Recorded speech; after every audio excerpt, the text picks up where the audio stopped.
All right, here's a Facebook question for Mr. Orr. Scott Helm asks, what will it look like when the emergency situation is finally over? Scott, that's a good question, and I'll answer this way. I think there are three things we have to look at. Number one, we will have rationalized, hopefully, our balance sheet. So the city will be able to pay its bills as they become due and go forward in a regular order without dealing under this grievous debt that it can't afford to handle.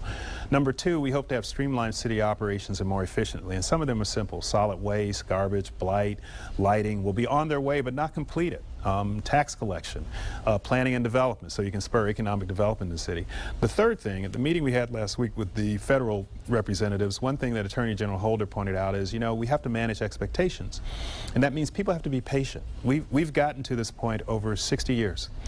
And it's pretty simple. You can ride around the city and understand what that means, and it's going to take some time to dig out from under it. So third, on the legacy issues, they're probably going to need to understand that this is the first step in a long transit to get to where we need to be.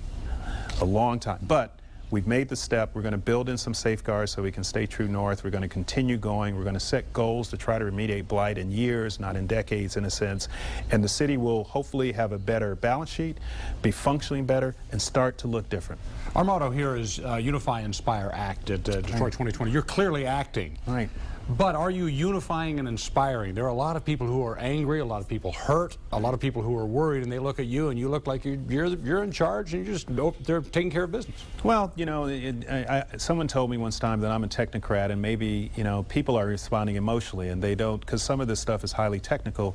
And I would say this to the citizens who are concerned, and as one of your commentators said, are you doing things behind closed doors? I'm not, but this is an emergency, and it's 18 months.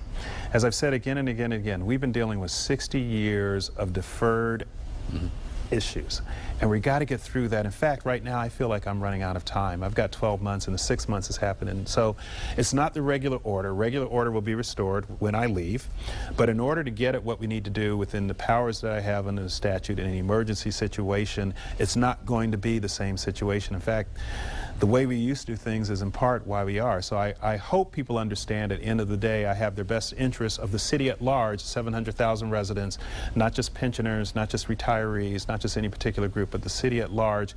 And we're trying to do this job on an expedited basis in the best way we can. You said you feel like you're running out of time. We are running out of time. Mr. Orr, okay. Thank you so very much Thank for you, joining Stephen. Carolyn, good seeing you again. Thank you. Good seeing you. That's it for this edition of Detroit 2020 live right here on Channel 7. Thank you for joining us. We'll see you again tonight on Action News at 11.